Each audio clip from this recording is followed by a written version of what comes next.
नमस्कार, आवाज जनता की मध्ये आपले स्वागत आहे.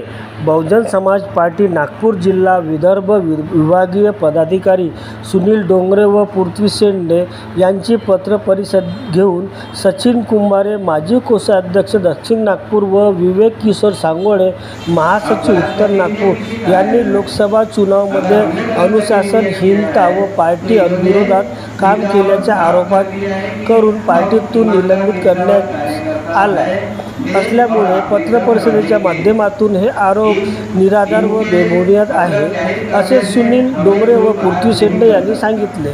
सचिन कुंभारे व विवेक सांगोळे हे निष्ठावान कार्यकर्ते आहेत व चुनाव प्रचारात पार्टी हितमध्ये काम केल्याचे सांगितले. धन्यवाद.